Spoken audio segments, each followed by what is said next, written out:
process going and completed so that we can continue and Jeff can appear before you. Again, to answer some of your initial questions, Jeff is the only one who's going to be speaking. He will take questions afterwards. He will go through the charges and list them for you, and then we'll open it up to questions, and we'll try to do it as orderly as we can. So we appreciate you being here, and we appreciate your patience as you go through this process with us. We'll be right back with you.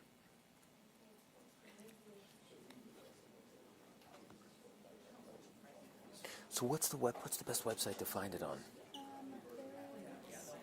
It's like the Utah. I could airdrop you it right now. Okay, sure.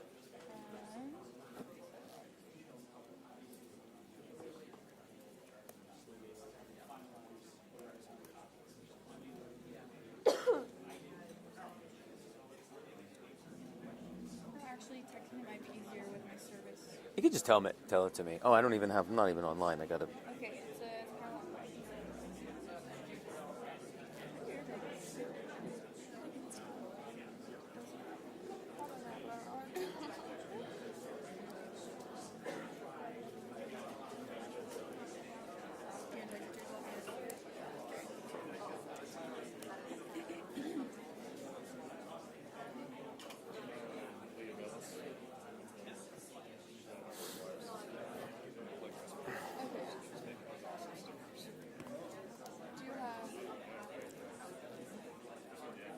Oh. Okay. hopefully that's it. Just tell it to me. Okay. It's kind of long. Oh, is it? It's It should. a link. Oh, it's a link. Okay, is it in that press release from like a few days ago? Yeah. Oh, from this one? It's that, yeah. Yeah, and that has the charges on it. Where's the link? The preliminary charges. I literally looked at it. Oh, I don't think there's a link on this PDF, but we're just using the charges in the PDF. And then Googling the charges, yeah. Oh, I see. Although, isn't there a website that they set up? It was simple. It was like utah.gov or something for the, for the charges, for the criminal information. It's like utah.gov. Like the filing? Yeah. So that is a local for exchange. You mean the Utah courts, like exchange? Yeah. Yeah, Okay. so you have to have an account. Oh. All right, forget our it. news publication has All right. it. Who are you guys with? That's Desiree News. What's Desiree? Is that a Mormon reference? What is the Deseret? It's like, it has reference to the honeybee. Like That's the reference. That's why everything's the honeybee. It's the state. Yeah. Deseret is? Yeah. Yeah. A Ute word. I had no idea. Okay. Yeah. They wanted us to be like a hive. Productive hive. Industriousness. Yes. Very interesting. I mean, it holds true, doesn't it? Yeah. You mean the newspaper or the state, the community? Yeah. Yeah. It's fascinating. Yeah. So that's why it was chosen, not because honeybees and honeycombs and Right. beehives are common to the area. Yeah, It's because yeah, that was yeah. an It's the aspirational. symbolism. Yeah. Learn something new every day. I'm so glad I asked. Did you grow up in California? No, I grew up in New Jersey. And Oh, really? Yeah. Oh, cool. Did you Number- go to school out in the East Coast? I did, which is why I went to school in northern Massachusetts. So I decided never to be in a cold place again. And that was 25 when I lived in Israel, and I lived in Latin America. I lived in Miami, California. Yeah, and never again Really? in the Northeast That's or the hilarious. North. Anything above like whatever it is, the 32nd parallel. Yeah, I was in DC over the summer, and it's just like they have the extremes of everything. Oh, it's brutal. It's terrible. DC is so hot. It's so cold. When I was there for the inauguration, too. Yeah. It's like the coldest I have ever been in my whole life. Really? It was freezing. Colder than it is here in the middle of the winter? Yeah. Oh, yeah, because it's humid. Oh, interesting, because The again, dry cold isn't as bad. it gets in your bones. Yeah. I was wearing like That's all of my funny. clothes. Yeah, those are long, painful days. Yeah. I don't love that. Just a fair warning, my mic is hot. Not that anybody is really listening or caring, but just don't say anything that, I'm sure everything is hot here, but fair warning. We hate mainstream media. ABC is the worst. Do you guys get that all the time? Yeah, get that quite a bit. How long have you been with ABC? I did my first hit with ABC 20 years and a month ago from Gaza. Yeah, from a rooftop in Gaza. Yeah, Gosh. yeah. How did you get over there? There was something called the Second Intifada. It was probably before you were born. It was a major uprising of the Palestinians in the West Bank and Gaza. It started in Gaza, and it metastasized and became that was sort of the era of the suicide bombings. Did you hear about that? And so, buses were blowing up everywhere, malls. So like In Israel. in Israel. Yeah. And so it was a very intense time. And I just wanted to be a war correspondent. So I don't even know what that really meant, but I was attracted to Was that the right after intensity. college Yeah, that you went over there? yeah. Soon Did you after. go I did a over there year. with a news agency? You just went over No, I freelanced. Yeah, so I came with 2 duffel bags, and it was a leap of faith. But it's different. It was different then. There was work. Right. Like, if you were hardworking and you had some drive, you could get gigs. And so I had plenty of string. And it actually did financially. I did well because I was willing to work so hard, especially in the beginning. And then it sort of started to peter out. But yeah, I mean, now you can't do that. I mean, maybe you could. Maybe as an influencer, or there are other ways to a Substacker. I don't know, but yeah, I don't know. Like someone would do today. Like I don't know if someone could Yeah. do that. Yeah. In DC, Got one very of my lucky. editors was he was in the press part with. Is that him? No, that's the sheriff. No, that's not sure. That's the sheriff. Yeah. There are so many ways of getting into it. So. Okay. Okay, ladies and gentlemen, we're All to right. begin. My name is Molly- Richard Pyatt. I'm the communications manager for Yeah. Utah County. I'm working I'm with gonna the take the Utah ear County thing Attorney out Jeff because I Gray can't hear both of you at the same time, as he okay? handles this So you're not case and gonna as take me the county before. deals with Okay. the publicity surrounding this case. We appreciate your being here. Jeff will enumerate the charges and detail what the county's findings are up to this point, and then he will take questions. The number of questions may be limited, however. I may cut it off. I may assist him in helping to pick the people who are asking the question. We just ask that you keep the questions to the process of what we're talking about and refrain from asking questions that speculate or get into the political dynamic of the case. For Utah County, this is a murder case, and we're trying a murder case. We're trying to keep the questions to that, but I understand that you're under pressure and have a lot of different questions, and we'll try to answer them. We're joined today by our sheriff and our prosecution team and our county commissioners. Jeff is going to be the only one speaking right now, and I'll introduce right now County Attorney Jeff Gray.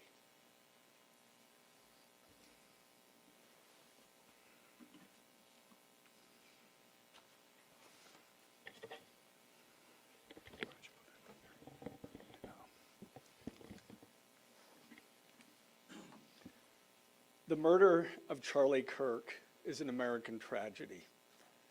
Charlie Kirk was murdered while engaging in one of our most sacred and cherished American rights, the bedrock of our democratic republic, the free exchange of ideas in a search for truth, understanding, and a more perfect union. It is also an offense against the state and to the peace and enjoyment of the people of Utah and of all those who visit here. But Charlie Kirk's murder also strikes a more personal and intimate chord. Charlie Kirk was first and foremost a husband and a father to 2 beautiful young children. He was a son, he was a brother, and a friend. Like all murders, the senseless and needless taking of Charlie Kirk's life has shattered the lives of those he loved and those who loved him.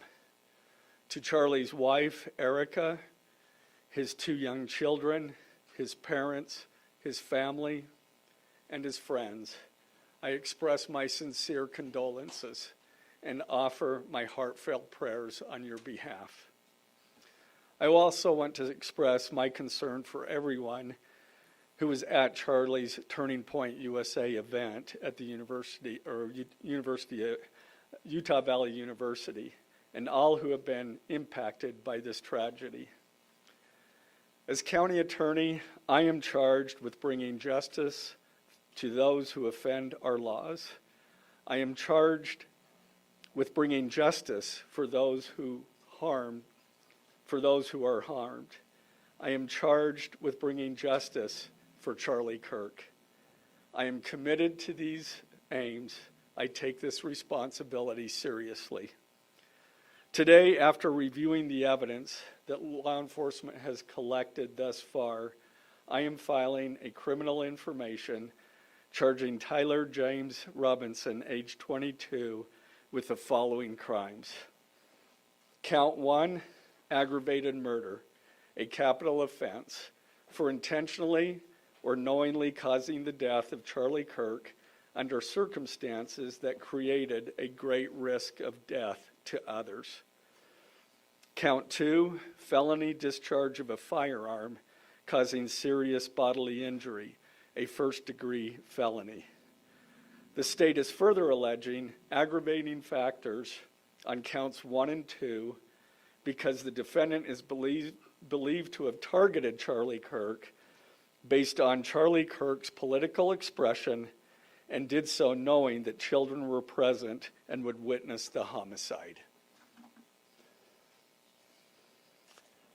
The state is also charging defendant with count 3, obstruction of justice, a second-degree felony for moving and concealing the rifle used in the shooting. Count 4, obstruction of justice, a second-degree felony for disposing the clothing he wore during the shooting. Count 5, witness tampering, a third-degree felony for directing his roommate to delete his incriminating texts. Count 6, witness tampering, a third-degree felony for directing his roommate to stay silent if police questioned him. And count 7, commission of a violent offense in the presence of a child, a Class A misdemeanor, for committing homicide knowing that children were present and may have seen or heard the murder and did so based on Charlie Kirk's political expression. Also, following the press conference, I am filing a notice of intent to seek the death penalty. I do not take this decision lightly, and it is a decision I have made independently as county attorney, based solely on the available evidence and circumstances and nature of the crime. Because we are seeking the death penalty, the defendant will continue to be held without bail in the Utah County Jail. Turning to the 10-page information, these are the allegations. On September 10th, 2025, at approximately 12:23 p.m., Charlie Kirk was shot and killed while speaking to a large crowd on the campus of Utah Valley University in Orem, Utah. Police found the suspected murder weapon, a bolt-action .30-06 rifle, nearby. Over the next approximately 33 hours, police conducted a manhunt for the shooter until the evening of September 11th, 2025, when Tyler James Robinson surrendered to police at the Washington County Sheriff's Office. DNA consistent with Robinson was found on the rifle's trigger. After shooting Mr. Kirk, Robinson hid the gun, discarded the clothing he wore when he fired the rifle, and told his roommate to delete incriminating text messages and not talk to police. Children were present at the time of the shooting. The shooting. Turning Point USA, a nonprofit organization founded in 2012 by Charlie Kirk, organized a public outdoor event to be held at noon on September 10th, 2025 at UVU. The event was the first in a series of similar events to be held at college campuses nationwide. Mr. Kirk is a well-known conservative activist, famous for these type of events, where he discusses various political issues and debates with audience members.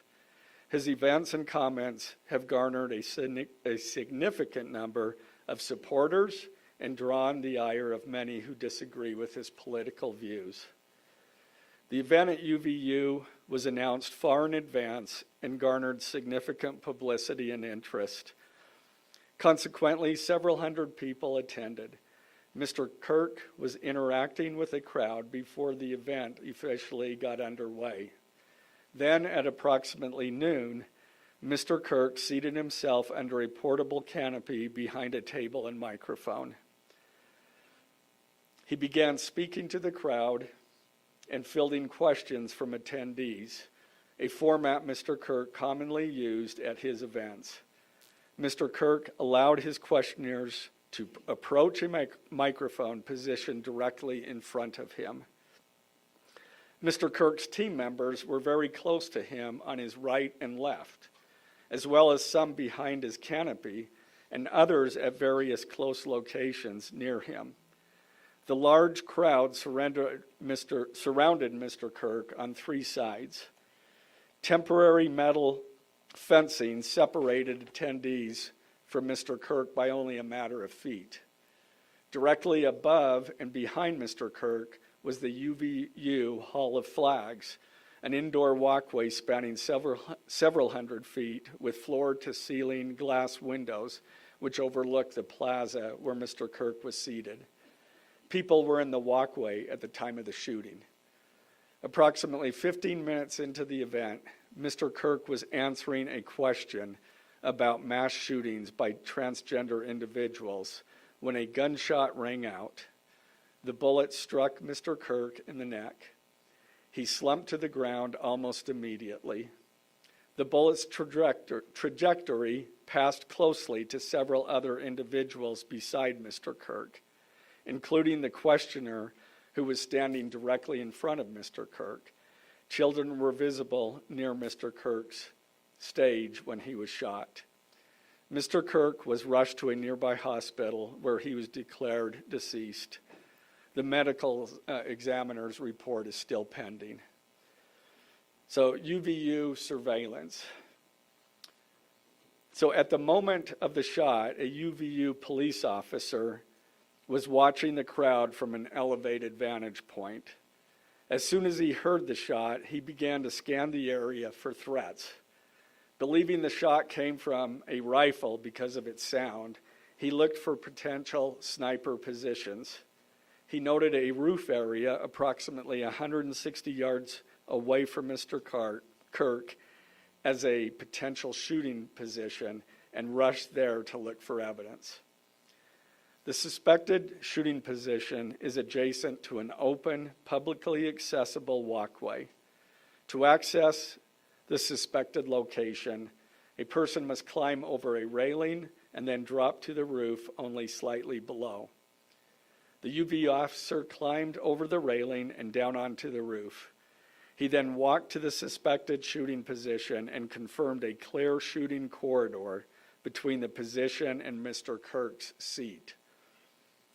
He also noticed markings in the gravel rooftop, consistent with a sniper having lain on the roof, impressions in the gravel potentially left by the elbows, knees, and feet of a person in a prone shooting position. Police reviewed surveillance from the camera covering the roof and discovered that it recorded an individual dressed in dark clothing cross the railing from the public walkway and drop onto the roof at approximately 12:15 p.m. Although the individual moved out of the camera's view for a short time, the camera again captured the individual running across the roof and then low crawling to the area the UVU officer recognized as where the suspected sniper had dropped into a prone shooting position. After a short time, which matches the known time of the shot, the individual arose and ran across the roof to the northeast. This discovery led to an intensive review of UVU surveillance recordings to attempt to track and identify the suspect. Surveillance revealed the following. At approximately 11:51 a.m., the suspect entered campus from the north. He is seen wearing a black shirt with an American flag in the center, a dark baseball cap, and large sunglasses. Throughout the surveillance, the suspect keeps his head down and rarely raises his head enough to get a clear image of his face. As he proceeds across the campus, he is seen walking with an unusual gait. The suspect walks with very little bending in his right leg, consistent with a rifle being hidden in his pants. This unusual gait continues until the suspect is seen crossing the railway off the open walkway and onto the roof, where he leaves the camera's view. A camera later captures the suspect as he runs across the roof to the suspected shooting position. Immediately after the shot was fired, a camera captures the suspect running across the roof carrying an item whose shape is consistent with a rifle. The suspect is then seen climbing down from the roof. He appears to drop the item he was carrying as he hits the ground in a controlled fall. He then picks up the item and runs toward the northeast end of campus. Expanded crime scene investigation. Law enforcement officers followed the suspect's escape path to the northeast end of campus, where they believe the suspect left campus and entered a wooded area. In that wooded area, investigators found a bolt-action rifle wrapped in a towel. The rifle contained 1 spent round and 3 unspent rounds. This is consistent with the facts officers observed at the time of and immediately after the shootings. No shell casings were found on the roof, suggesting a bolt action rather than an auto-loading weapon, and only a single round was fired. Each round in the rifle contained an etched inscription as follows. The fired cartridge was etched, "No Tice's bulge, OWO, what's this?" The second cartridge that was again not spent, the last 3 were not spent, were not fired. The second, "Hey fascist, catch," with arrow symbols. The third cartridge, "Oh Bella Chow, Bella Chow, Bella Chow, Chow Chow." The fourth cartridge, "If you read this, you are gay," LMAO. The rifle, ammunition rounds, and towel were sent for forensic processing. DNA consistent with defendant was found on the trigger, other parts of the rifle, the fired cartridge casing, 2 of the 3 unfired cartridges, and the towel. Law enforcement was unable to immediately locate the shooter, so they published photos of the shooter from the UVU surveillance cameras and asked for the public's help to identify him. Meanwhile, law enforcement continued to try to identify the shooter through other means. The Washington County investigation. On the evening of September 11th, 2025, as law enforcement continued their investigation, Tyler James Robinson went to the Washington County Sheriff's Office with his parents and a family friend to turn himself in. Robinson's mother stated that the following to police. On September 11th, 2025, the day after the shooting, Robinson's mother saw the photo of the shooter in the news and thought the shooter looked like her son. Robinson's mother called her son and asked him where he was. He said he was at home sick and that he had also been at home homesick on September 10th. Robinson's mother expressed concern to her husband that the suspect shooter looked like Robinson. Robinson's father agreed.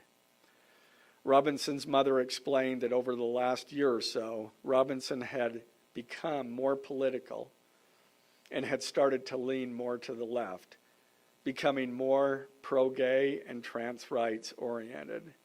She stated that Robinson began to date his roommate a biological male who was transitioning genders.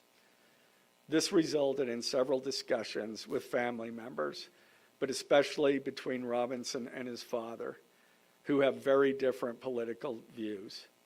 In one conversation before the shooting, Robinson mentioned that Charlie Kirk would be holding an event at UVU, which Robinson said was a stupid venue for the event.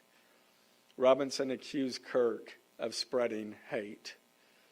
Robinson's father reported that when his wife showed him the surveillance image of the suspected shooter in the news, he agreed that it looked like their son.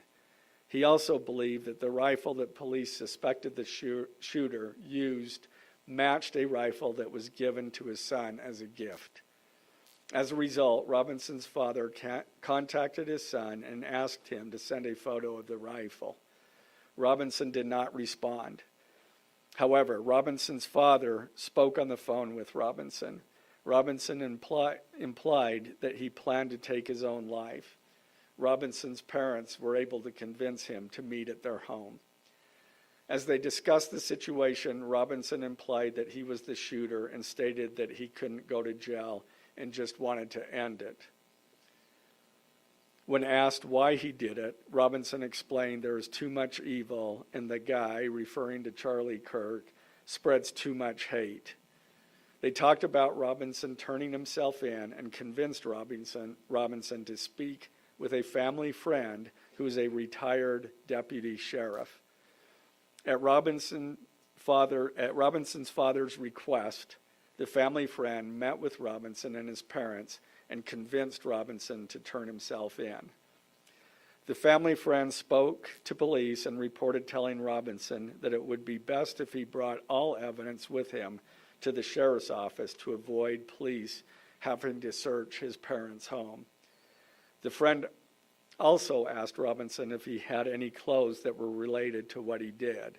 Robinson replied that he had disposed of the clothes in different areas. The roommate.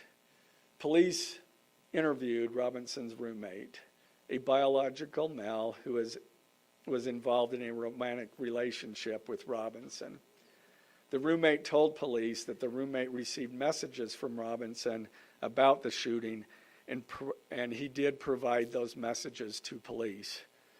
On September 10th, 2025, the roommate received a text message from Robinson which said, "Drop what you're doing. Look under my keyboard."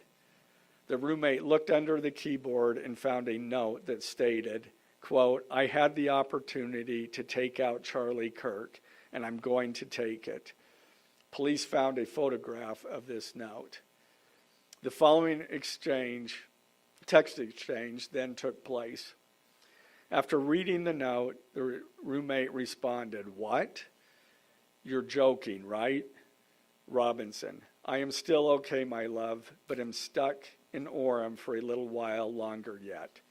Shouldn't be long until I can come home, but I gotta grab my rifle still.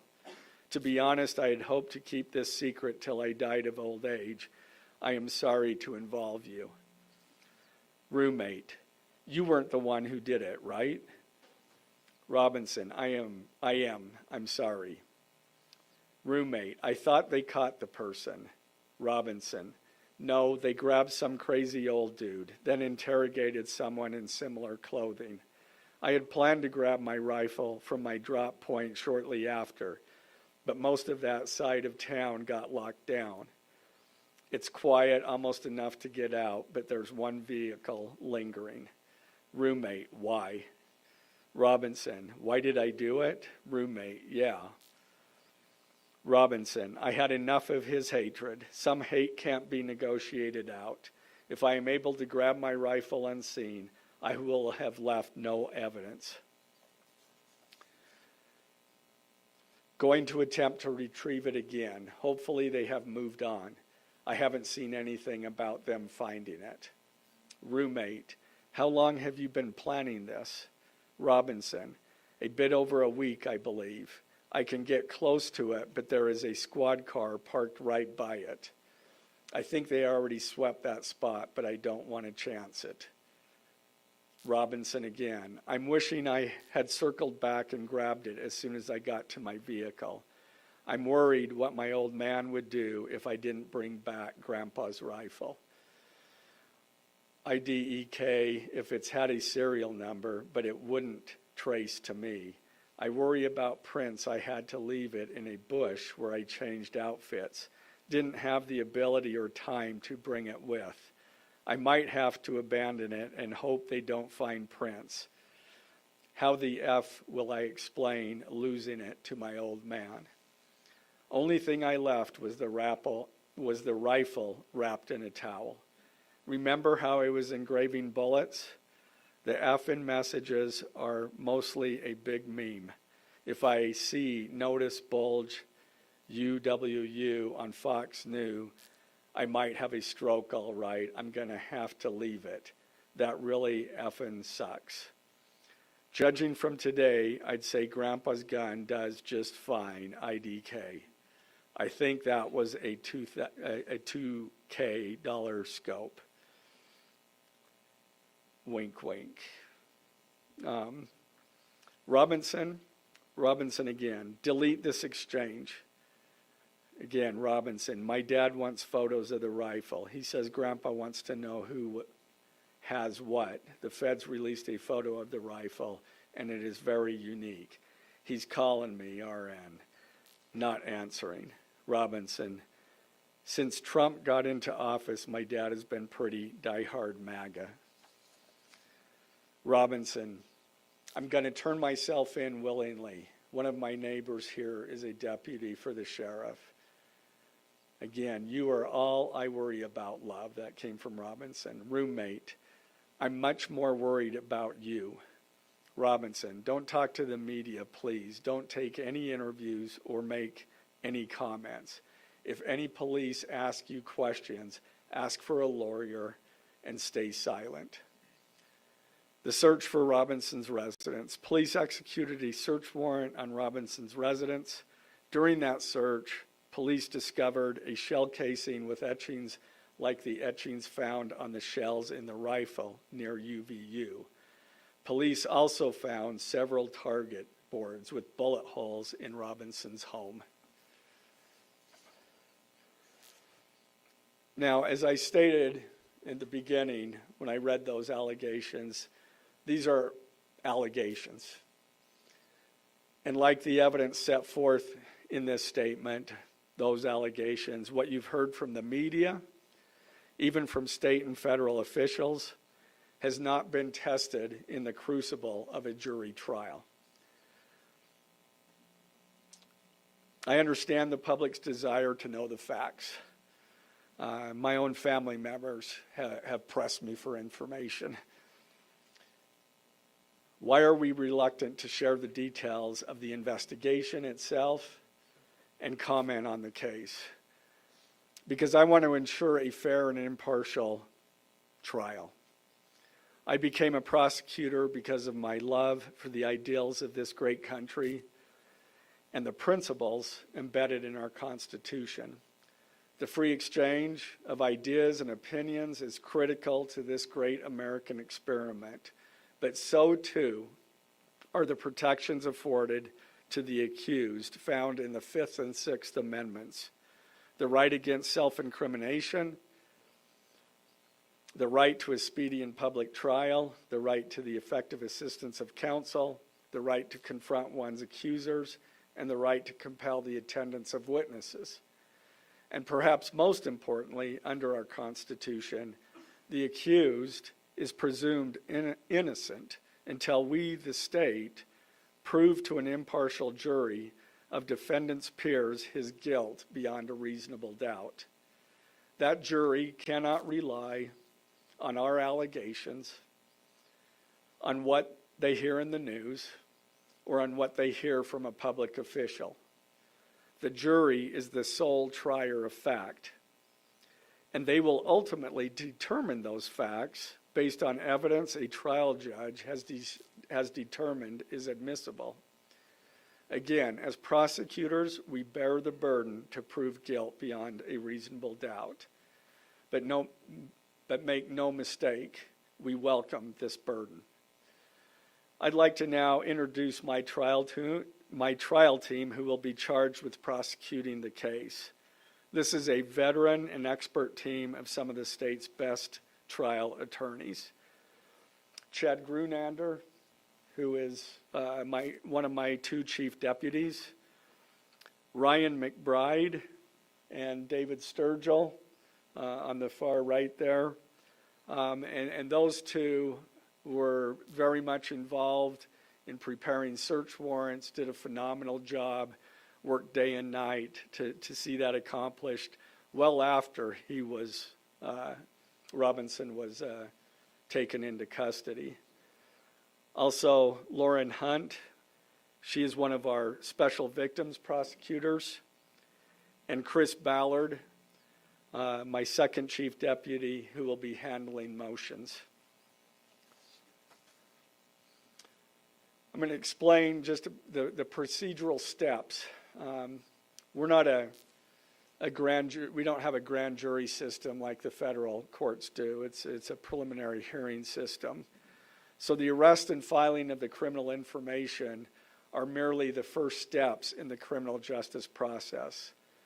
Today at 3 p.m., the defendant will appear before a judge in the Utah 4th District Court for his first appearance to be informed of these charges and to ensure that he has an attorney to represent him. The hearing will be brief. The judge will conduct that first appearance virtually via WebEx. This is not unusual. In the 4th District, all felony first appearances for defendants who are in custody are held virtually. A link to that hearing is available for media on the Utah State Court's X account at Utah State Courts. Now, following defendant's first appearance, he will be entitled to a preliminary hearing. At that hearing, the state will be required to show probable cause that defendant committed the crimes. The purpose of the preliminary hearing is not to determine guilt, but simply to assure the court that the prosecution has enough evidence to proceed to trial. If a judge finds probable cause and binds the case over for trial, an arraignment hearing will be held. At that hearing, a judge will again inform defendant of the charges against him and require him to enter a plea to each charge.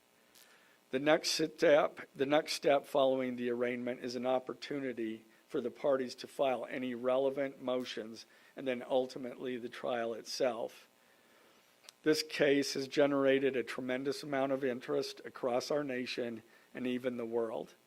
The public's desire for information is understandable, but it bears reiterating that this case will be tried in a court of law consistent with our Constitution, not the court of public opinion.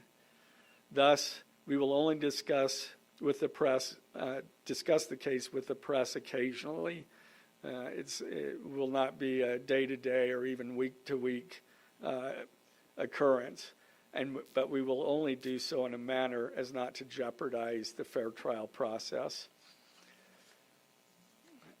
Before I conclude, I want to express my appreciation for the tireless work of our local, state, and federal law enforcement officers. They have an extremely difficult, dangerous, and often thankless job. I'm proud to acknowledge the exceptional work they do every day, and particularly their work on this case. It was truly a marvel to witness. Their skilled work and dedication have brought us to this point. I'm also grateful for the leadership demonstrated by Bo Mason, the Commissioner of the Utah Department of Public Safety, FBI Special Agent in Charge Rob Bowles, Utah County Sheriff Mike Smith, our local police chiefs, and Felice John Vitti, the acting U.S. Attorney for the District of Utah. I'm also grateful for the support of our Governor, Spencer Cox, and our Attorney General, Derek Brown, who is standing behind me today and has offered his support and resources as we proceed to trial. Finally, I want to thank our Utah County Commissioners, Amelia Powers Gardner, Brandon Gordon, and Skylar Beltran. They too have pledged to assist with the resources needed to successfully prosecute this case. I will now take a few questions. For questions, ladies and gentlemen, just really fast, if you could identify yourself. and where Carter we're- Evans from CBS News. Did your investigation uncover any individuals that may have known about this shooting in advance? They are still looking into it. It's an undergoing investigation. So is that a possibility? They haven't ruled that out. Mr. Gray, Ed Lavandera with CNN. The text messages just shout it. with the roommate. Can you kind of give us a sense of, did that happen over several hours? Did it happen? I don't have that information. Emily Anderson, State Attorney Gray. I know, acknowledging that you made this decision to pursue the death penalty independently, did you hear it all from the Trump administration or Governor Cox's administration as you were working on these charges? I talked to officials from both administrations, but I was not pressured to make a decision. I understood their feelings on it because it was in the news, but we didn't really discuss that. Mr. Gray, the FBI director, sir. Any indication that transgender issues played a role in the motivations for this shooting? I'm going to stick to what I just stated in my public, in our information. I think that is pretty much set forth there. Mr. Gray, Ben Winslow, Fox 13 News. Just asking, are you planning to file additional charges against anyone else in connection? Again, we don't have any information at this point of additional suspects, but I know that our law enforcement agencies are continuing to follow leads. Mr. Gray, the FBI director today said that you are, quote, or that other people, a number of people, are being investigated and interrogated. So it seems that there are people who might be up for possible charges. And do you believe that the suspect was a lone wolf, or could this be part of a I group? can't comment on that. I'm not aware of all their investigation. I just know that these agencies are continuing to investigate this case and follow all leads. BBC News would like to know, how does this possibly interface with any federal charges? That's up to the feds. They have different charges, and they're reviewing the evidence. And after they review the evidence and the law, they could file charges, but I'm not privy to exactly what they're looking at. Dennis Hopeek with the BBC. You spoke a lot about text messages with the roommate. The governor previously said the roommate is cooperating, but could we see charges against the roommate? Again, I'm not prepared to answer that question. Mr. Gray, Red versus Reuters News, is it unusual to cite a political motivation as an aggravating circumstance? It's part of our code, and so we charge that. And Mr. Gray, Jim Stewart with KATV, for those that aren't of a legal mind, is this a confession, the text messages? Is that legally a confession? And is he cooperating since he's been taken into custody? Ultimately, a judge will determine that at trial. And cooperation, has he spoken at all? Has he been cooperating since he's turned himself? Again, I'm not going to comment on that. Has he made any statements at all? Mr. Gray, Morgan Chesney, NBC News. Okay. What more can you tell us about the suspect's time online that some say radicalized him? I am not aware of that information. It's, again, still under investigation. And has he expressed any remorse so far about this attack? I am not going to comment on that. Is he continuing to not cooperate? I am not going to comment on that. Mr. Gray, the FBI director has been way out in front in terms of presenting evidence to the public. Your team has been very circumspect, very measured in what they've let out. Has that hampered your investigation and the build-up to this criminal Well, as information? attorneys, we typically like to control that information to preserve an impartial jury and a fair trial. So it hasn't made it much easier. Is he a lawyer yet? Excuse me? Does the suspect have a lawyer? I don't have that information. Can you tell us more about what the family may have said in interviews? Um, His mother? What the family said is what I provided. Mr. Gray, do you anticipate that the defense will try to get this trial moved out of Utah County, and how will you respond to that? That, from where?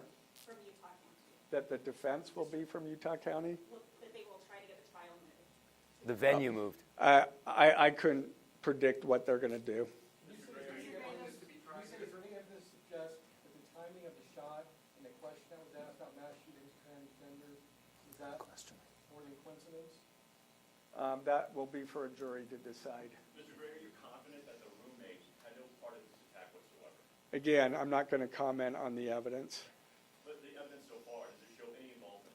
Again, I'm not going to comment on other than the facts that or the evidence that we've gathered so far. Does the mention of the DNA here in the press conference jeopardize his right to a fair trial? I don't believe so. This is part of a public document that we have to file as we file a criminal information. We have to file a probable cause statement. That's a public document, and so we're comfortable with that. Are his parents and the roommates still cooperating? I'm not going to comment on that either. The FBI has said that the suspect had a hatred of Kirk. What else can you share about that? I can't share any more than what I've already said. This was an incredibly precise shot. Do you have any evidence that he went places to practice or had practiced movements before the shooting that's given you insight into how he prepared? The evidence that I'm willing to share is what I just read in our statement, and it's Mr. in Gray, the Gentlemen, I'm information. afraid we're going to have to cut it off there. Death penalty? Okay. If you could just answer, did you consult Erica Kirk about seeking the death penalty? I'm not going to comment on that. Okay, thank you, ladies and gentlemen. Sorry, buddy. I'm so sorry.